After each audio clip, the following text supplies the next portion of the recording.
తర్వాత చాలా ఆశ్చర్యకరంగా మహర్షి ఆ యొక్క పరిచయం చేస్తూ శ్లోకాన్ని సహ మహాసత్వ సన్నాద శైలపీడా నిమిత్తజ పృథివీం పూరయామాస దిశశ్చ ఉపవనాని చ అన్నారు. పెద్ద పెద్ద ప్రాణులు పర్వతం నలిగిపోవటం చేత చేసిన ఆ ధ్వని ఎంతగా ఉందో చెప్తూ ఉన్నారు. భూమిని దిక్కులను సమీపంలో ఉండేటువంటి ఉపవనాన్ని అంటే ఉద్యానవనాలను కూడా ప్రతిధ్వనింపజేసింది. అంటే ఒక శబ్దము ఉందనుకోండి, దిక్కులను పైన వెళ్ళి అది మహేంద్రగిరి పర్వతంపై ఉండేటువంటి ఆ దీప్తుల చేత దిక్కులను ప్రతిధ్వనింపజేస్తోంది. బాగానే ఉంది. ఆ పైకే కాదండి, కింద పాతాళాది లోకాలకు కూడా శబ్దము వెళ్ళింది ఆ జంతువుల యొక్క ఆర్తరావాలు అని చెప్పడానికి. ఉద్యానవనాలంటే మనకి పర్వతంపై ఉండేటువంటి చెట్ల పెద్దవిగా అవి ఉండవు, అవి హ్రస్వంగా ఉంటాయి, చిన్న చిన్న చెట్లే కదా ఉద్యానవనాల్లో మనం పెంచుకునేవి. అక్కడ ఉండేటువంటి చోట్ల కూడా ఆ శబ్దము ప్రతిధ్వనించింది. అంటే మన శత్రువులైనటువంటి ఆలోచనలు సమూలకంగా వెళ్ళిపోతాయి, ఇందులో మీరేం అనుమానపడకండి అని చెప్పి మహర్షి ఈ శ్లోకం ద్వారా ప్రతిపాదన చేస్తూ ఉన్నారు. ఈ ధర్మదీక్షాతత్వ బోధకమైనటువంటి ఈ శ్లోకాన్ని మనం 3 సార్లు పారాయణం చేద్దాం.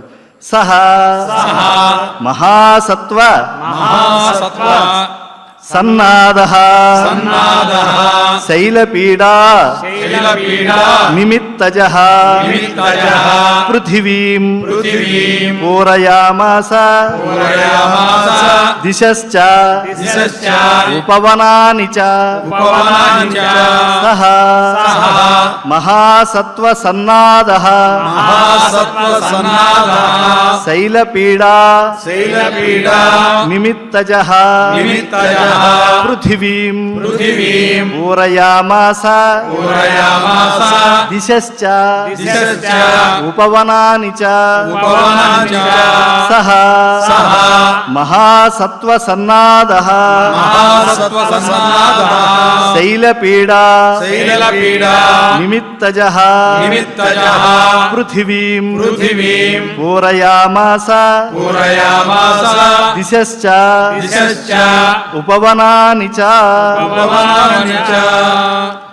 తరువాత పరమాశ్చర్యకరమైనటువంటి శ్లోకరత్నం అండి.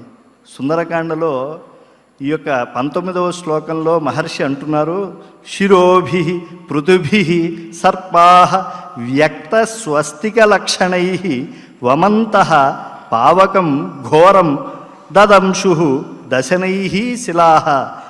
మహాసర్పాలు పడగలు విప్పడం చేత వాటిపై స్వస్తికాకారంలో ఉన్న నల్లని చిహ్నాలు స్పష్టంగా కనబడుతూ ఉన్నాయి.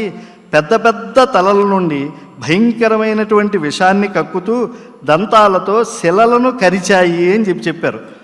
అంటే ఇంతకు ముందు జరిగినటువంటి శ్లోకంలో ఏమిటి అంటే గుహలు పెద్దవిగా ఉంటాయి, ఆ పెద్దవైనటువంటి గుహలు ముందు పటపటా పగిలిపోయాయి, ఆ గుహలు ఇంకా నొక్కుకుపోయాయి. ఏమండి చెప్పచ్చు కదా దాన్ని అని అంటే అలా చెప్తే అదేదో ప్రత్యక్ష వ్యాఖ్యానం అవుతుంది. ఆదికావ్యం వాల్మీకి మహర్షి రచించినది. అందుకే భోజరాజు అంటాడు, మధుమయ కవితీయనాం మధుమయ కవితానాం మార్గదర్శి మహర్షి. అంటే తేనె వంటి కవిత్వాన్ని రచించడంలో మార్గదర్శి ఎవరు అని అంటే వాల్మీకియే, ఆదికవియే అని చెప్పి ఆయన తీర్మానించారు. కనుక ఇక్కడ ముందుగా పెద్దవైనటువంటి గుహలు పగిలాయి. ఆ పగిలినటువంటి గుహలు కొంతమడికే అవి పగులుతాయి. తర్వాత ఇంకా శక్తి విజృంభించి ఆ ఆంజనేయుని యొక్క శక్తి వల్ల ఇంకా నొక్కుకుపోయాయి.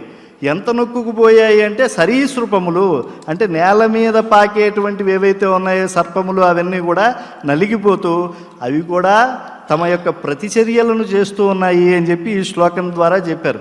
అక్కడ ఉండేటువంటి మహాసర్పములు ఉన్నాయి, ఆ మహాసర్పములన్నీ కూడా పడగలను బాగా విప్పాయి. మనం పాము పైన చూస్తే స్వస్తికాకారంగా దానిపైన ఒక అర్ధచంద్రాకారంగా ఒక స్వస్తిక ముద్రలు కనిపిస్తాయి. అవన్నీ కూడా స్వస్తికి జరగబోయేటువంటి కార్యానికి నాగదేవతలు ఇచ్చినటువంటి ఒక గొప్ప సందేశంగా కనిపిస్తూ ఉన్నాయి. అవన్నీ కూడా విషాన్ని కక్కుతూ ఉన్నాయి. కక్కినటువంటి అగ్ని వంటి ఆ యొక్క విషము చేత ఆ దంతాలతో అవి కరిచినప్పుడు చాలా శబ్దం వస్తోంది అనేటువంటి దాన్ని కూడా ఆయన ప్రతిపాదన చేస్తూ ఉన్నారు.